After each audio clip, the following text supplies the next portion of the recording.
그러나 앞부분 내용을 확인하는 반복 학습과 다음 단계로 넘어갔을 때, 그리고 자신이 알고 있는 부분만 계속 얘기하거나 보여주려고 합니다. 앞서 말씀드린 할 줄 안다의 상태에서 잘한다의 단계로 가려면 기초적인 부분에 구멍이 생겼을 때 빨리 발견할수록 수리할 수 있고 훌륭한 완성품을 만들어낼 수 있습니다. 삶의 태도를 바꾸도록 해야 합니다. 딸기맘 TV. 안녕하세요, 딸기맘입니다. 아이들이 초등 고학년 이상이 되니 알게 되는 것들이 있어요. 바로 내 아이의 학업 수준입니다. 단순히 영어학원이나 수학학원에서 레벨 테스트를 봐서 어떤 반이 되느냐의 문제가 아니에요. 고등학교 입학 전에 시험 점수도 100% 신뢰할 수 있는 자료가 되지 않더라고요. 저도 첫 아이가 어렸을 때는 내 아이는 남다를 거야 라는 착각에 빠져 있었던 것 같아요. 한글을 일찍 깨우치고 뭐든 보면 줄줄 외우고 유치원 선생님이 칭찬을 하고 세상에 이런 비범한 아이가 내 아이라니 라는 생각을 했지요. 하지만 지금 보면 이렇게 평범할 수가 없네요. 저는 직업상 학부모들을 만날 기회가 많습니다. 대부분의 엄마들이 아이가 어릴 때 내 아이는 특별해 라고 생각해요. 특히 부모가 고학력의 전문직이라면 그 착각이 매우 굳건합니다. 영어나 수학의 학습이 아주 어릴 때부터 시작되고 기초학습을 따라갔을 뿐인데 대단한 재능이 있는 것으로 착각해요. 이것은 할 줄 안다와 잘한다의 의미를 구분할 수 없어서라고 생각합니다. 일단 할 줄 안다는 것은 줄넘기를 예로 들면 양손으로 줄의 끝을 잡고 발밑에서 머리 위로 돌리면서 그 줄을 뛰어넘는 것을 한 번이라도 하면 할 줄 아는 거예요. 자세가 어떻든 줄에 걸리든 상관없이 말이죠. 그러나 줄넘기를 잘한다는 것은 바른 자세로 많은 개수를 뛰고 뒤로 뛰기, 교차로 뛰기 등의 다양한 뛰기를 많이 해낼 수 있는 것을 의미합니다. 이처럼 할 줄만 아는 어린아이들과 이를 과대평가하는 엄마들이 생각보다 많습니다. 할 줄만 아는 어린아이들은 처음에는 습득력이 빠른 모습을 보이며 모든 과정이 쉬울 거라고 단정 짓기도 합니다. 그 다음 단계의 진도를 빨리 빼려는 욕심이 있는 경우도 많고요.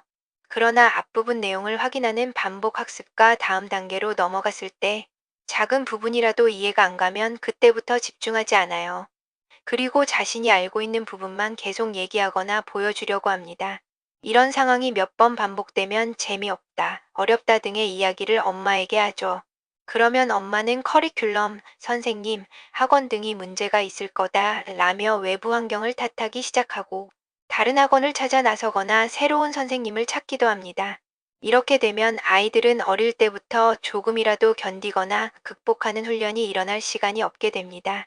앞서 말씀드린 할 줄 안다의 상태에서 잘한다의 단계로 가려면 꾸준한 훈련이 반드시 뒷받침돼야 합니다. 이건 어찌 보면 정말 당연한 이야기인데도 모르는 엄마들을 종종 목격하곤 합니다. 아이가 수학머리가 좋은 편이라고 생각하고 학원 수업을 잘 따라갈 수 있으나 숙제하는 걸 싫어하니 숙제 없는 수학 학원을 찾는 엄마도 있었고요. 중학교 수학 과정을 다 끝내지 않고 고등학교 과정을 들어갈 방법이 없냐고 묻는 엄마도 봤습니다. 착각의 늪에 빠져 있는 어린아이와 엄마는 또래 다른 아이들의 성장 가능성을 과소평가하기도 합니다. 영어학원을 몇 년 다녔어도 초등 3학년 때 알파벳을 쓸 줄 모르는 아이가 한 반에 반이 넘는데요. 저희 아이가 책을 읽고 글을 잘 쓰는데 이 정도 수준 되는 아이가 없대요. 저는 속으로 대답했어요. 아니에요. 잘하는 아이들이 정말 많아요. 다른 엄마들의 엉터리 카더라와 선생님의 칭찬 한마디에 속고 계시네요. 딸기맘 TV. 별다른 노력 없이도 항상 최고인 나의 아이가 제자리 걸음만 하고 있는 사이 차근차근 노력해 나갔던 다른 집 아이는 저만치 앞서가고 있을 것이 분명하지요. 하지만 그런 순간이 와도 뒤처지고 있다는 것을 아이와 엄마 모두 인정하지 않을 가능성이 높습니다. 어릴 때 비범하다고 여겼던 아이와 엄마에게 몇 가지 말씀을 드려보고 싶어요. 먼저 다른 아이들에 비해 학업 수준이 떨어졌음을 조금이라도 인지했을 때 내 아이의 실력을 인정하고 어떤 부족함이 있는지 상세히 살펴보세요.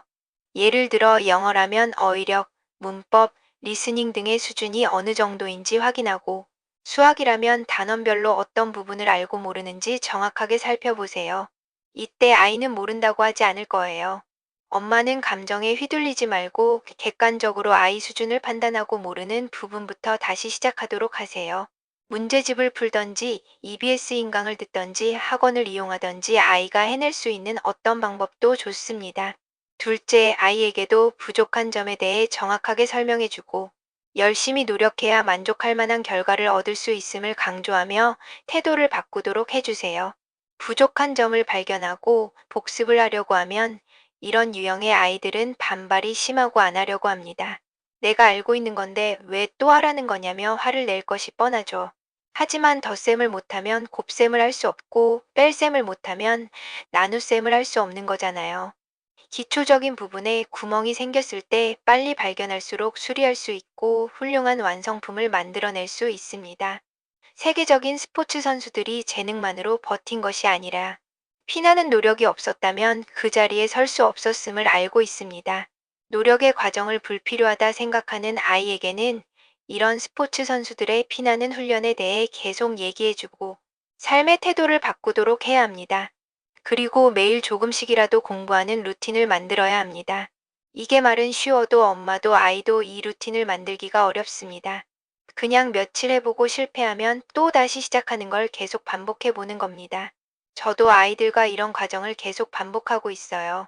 마지막으로 아이가 어리더라도 엄마는 대학 입시제도에 대해 공부하고 변화하는 입시제도에 대해 정보를 업데이트하라고 말씀드리고 싶습니다. 대학 입시에 대해 공부를 해보면 수시로 대학을 가려면 어떤 전형이 있는지, 수능 시험은 무슨 과목이 중요한지 알게 되고 어느 정도 큰 그림이 그려집니다. 당장 2028 대입 개편안을 보면 독서 활동이 중요하다는 말이 많은데 입시제도 내용을 살펴보면 독서 활동의 중요성이 이해가 가고 고등학교 입학 전에 어떤 준비를 해놓으면 좋겠다는 계획도 세울 수 있겠더라고요. Tudo 예전에 비해 julgado por uma 엄마들이 얻을 comissão 수 있는 formada, 정보의 tudo 범위가 julgado por uma 넓고 comissão 구체적이며 formada, 취득 tudo 속도도 julgado por uma 빨라졌습니다. comissão formada. 그래서 그런지 준비된 상위권 아이들이 많고 경쟁도 치열합니다. 어린 시절부터 줄곧 상위권이었던 아이들도 있겠지만 긴 시간 차곡차곡 쌓아 올린 아이들의 경쟁력이 뛰어납니다. 안타깝게도 지금의 대학 입시는 모든 분야를 골고루 잘해야 승산이 있어 보여요. 물론 공부를 하는 주체는 아이이지만 엄마의 도움으로 그 효율을 높일 수 있습니다. 우선 하루빨리 내 아이의 평범함을 인정하세요. 그리고 기초부터 내실 있게 다지는 걸 도와주는 엄마가 되어 보세요. 오늘은 여기까지입니다. 또 봐요.